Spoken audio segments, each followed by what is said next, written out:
अस्सलाम वालेकुम। एक और याद ताज़ा करने आपके साथ आ गई। मेरा कमरा खाली था, लेकिन मैंने हौसला हिम्मत से अपने कमरे में ज़रूरी सामान रखा और अपने बच्चे को लिटाया। सुबह हुई तो रूटीन का नाश्ता लेने जब किचन में गई तो मेरी सौतन भी किचन में आई हुई थी और हस्बैंड बैठ के नाश्ता खा रहे थे। मुझे देखते ही उसका हाथ पकड़ के उसको अपने पास बिठा लेते हैं और कहते हैं कि आओ मेरे साथ नाश्ता करो। तो उनके घर का माहौल थोड़ा गुस्से में सारे थे मेरी तरफ से, लेकिन वो नहीं चाहते थे कि मैं लाहौर जाती। लेकिन मैं भी ढीठ बन के, खाला ने कहा तो मैं चली गई। मेरी नंदों को भी बड़ी तकलीफ़ थी और मेरे जेठ ने हंस के कहा कि तुम साइड पे ही रहना, इस गुस्सीले माहौल में कहीं तुम ना फिर जाओ। तो मैंने कहा कि मैं जब इधर हालात ख़राब देखे तो अपने घर पिंड चली जाऊंगी, मुझे सिर्फ़ इधर शादी अटेंड करनी है और दुनियादारी निभानी है। ये कहकर मैं नाश्ता लेके कमरे में चली गई। 2 दिन इसी तरह गुजर गए। तीसरे दिन सारे रिश्तेदार, शादी शुरू हो गई, सारे गांव वाले रिश्तेदार लाहौर में शिफ्ट हो गए, क्योंकि शादी अब लाहौर होनी थी बाकी लड़के की। मेरी अम्मी अबू और मेरे मायके वाले भी आ गए, मेरी बहन भी आ गई और मेरे भाभियाँ और भाई भी। अम्मी ने जब मेरा कमरा देखा तो अम्मी को बड़ा दुख हुआ, लेकिन अम्मी ने भी मुझे यही कहा कि बेटा हिम्मत और हौसला, चलो तुम्हारे पास पिंड वाला घर तो है ना, इधर जो दिन है आराम से गुजारो। शाम को मेहंदी थी, सुबह बारिश शुरू हो गई, पूरा ख़ानदान आ चुका था। लेकिन खाला ने मुझे इतनी इज़्ज़त ख़ानदान के सामने ज़रूर दी जो एक बहू को मिलती है। लेकिन मेरी नंदों को और मेरे हस्बैंड को बड़ी तकलीफ़ थी कि मैं कहाँ आ गई हूँ, लेकिन वो मुंह पे बोलते नहीं थे। सुबह खाला मेरे से पूछ के नाश्ता बनवाती कि क्या बनाना है, दिन को भी खाना कहती क्या जो तुम कहोगी वही सब के लिए बनाएंगे। देगों के हिसाब से खाना बनता था, लेकिन मेन्यू मैं ही बताती थी। इज़्ज़त दी, लेकिन दुख भी बड़ा दिया, क्योंकि वो मिस्टर एंड मिसेस अपने कमरे में होते, हंसते खेलते मजाक करते और मैं, वो कमरा और मेरा कमरा बिल्कुल साथ साथ थे। मैं कानों से उनकी लव स्टोरियाँ सुनकर भी सब्र से काम लेती रही। रात को मेहंदी थी, सुबह से बारिश शुरू हो गई थी। अल्लाह अल्लाह करके शाम को बारिश रुकी। हमारे यहाँ रवाज होता था कि पानी के घड़े भाभियाँ उठाती थी, जिसे हम घड़ोलियाँ कहते थे। मैंने और मेरी जिठानी ने और मेरी सौतन ने, तीनों ने घड़ोलियाँ उठानी थी। खाला ने जो कपड़े लेके दिए थे वो भी खूबसूरत थे, लेकिन मैं अपने गांव से तकरीबन 10,000 का सूट, उस ज़माने में 10,000 का सूट लेके गई थी। सी ग्रीन कलर का सूट था।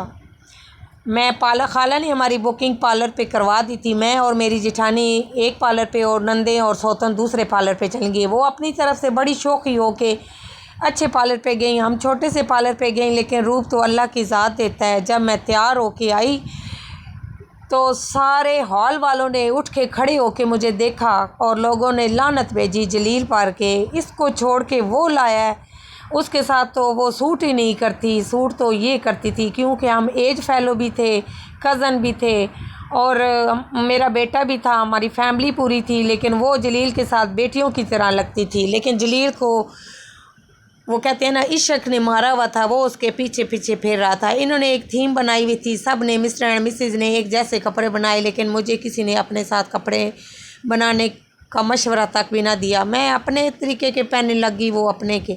मेहंदी शुरू हो गई। खाला मुझे देख के जल के कोयला हो गई, खाला को आग लग गई, ये तो 10,000 का सूट लेके आई हुई है। उन्होंने मेरी सौतन को उधर अप करके दिखाना था, लेकिन अल्लाह की ज़ात सबसे बड़ी है, इज़्ज़तें तो अल्लाह देता है। अल्लाह ने मुझे बहुत इज़्ज़त दी। मैंने सी ग्रीन कलर की मैक्सी पहनी, लॉन्ग मैक्सी पहनी और सी ग्रीन कलर की झूमर बिंदिया लगाई, पूरी दुल्हन वाली लुक आई। क्योंकि हमारे यहाँ रवाज होता था जो घड़ोली भरती हैं वो दुल्हन वाला लुक इख्तियार करती हैं। मैंने और मेरी जेठानी ने और मेरी सौतन ने, तीनों ने जब घड़ोली उठाई, मैं सबसे पहले नंबर पर लग रही थी।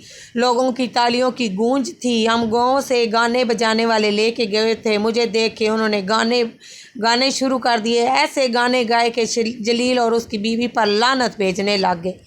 मैंने खूब लुडियाँ डाली नंदों के साथ मिल के। मेरी नंदों के पेट में भी मरोड़ पड़ रहे थे कि ये बहुत प्यारी लग रही है। मेरा बड़ा नंदोई रिश्तेदार भी था, बहुत अच्छा था, एज में मेरे से बहुत ज़्यादा था। वो बार बार मेरी तारीफ़ करता कि हमारी बेटी बहुत प्यारी लग रही है। मेरी नंद को बड़ी तकलीफ़ होती।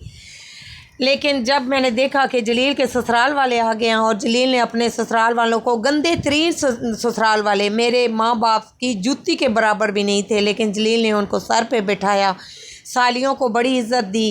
बीवी को बाजुओं में लिया हुआ।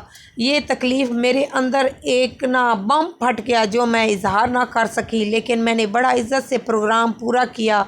और मैं जब कमरे में आई तो मैंने अम्मी को कहा कि मैं बस मेहंदी हो गई है, अब बारात है, मैं बारात ये अटेंड नहीं कर सकती, मैं छोटी खाला के पास गांव जा रही हूँ, क्योंकि आधे रिश्तेदार वापस आ रहे थे कि लड़की वालों की तरफ से शामिल होंगे, जिनमें मेरा बड़ा भाई भी था कि हम बेटी वालों की तरफ जाएंगे। वो अपनी फैमिली के साथ गाँव आ रहा था। लेकिन खाला ने जब ये सुना कि मैं जा रही हूँ, खाला ने फटाफट ऐलान कर दिया फ़िरौन की तरह कि अगर जाना है ना इधर से मेरी बेइज्जती करके, तो जाके कमरा खाली कर देना। कमरे की बात सुन के मेरी माँ मेरे आगे हाथ जोड़ने लगी कि बेटा चुप कर जाओ, सब्र करो, हिम्मत करो। लेकिन मेरे सब्र की इंतहा हो गई थी, पर मैं रो रो के चुप हो गई। अगले दिन सुबह बारात थी। सुबह सबको नाश्ता दिया, हलवा पूड़ी का। पूरा ख़ानदान तकरीबन पूरा लाहौर के जानने वाले इकट्ठे हुए थे। सबको नाश्ता देने के बाद हम पार्लर चली गई। मैं और मेरी जेठानी हमेशा साथ जाती थी, उसने मेरा बड़ा साथ दिया। अम्मी को के पास मैं हसन को छोड़ के गई। जब मैं तैयार होके आई, पूरे बारातियों ने, औरतों मर्दों ने देखा और हैरान हो गए कि मैं बहुत खूबसूरत लग रही थी। मैरून कलर की लॉन्ग मैक्सी और नगों का काम इस तरह हुआ था जैसे हीरों का काम हुआ हुआ है। वो मेरी सास ने मुझे लेकर कपड़े दिए थे।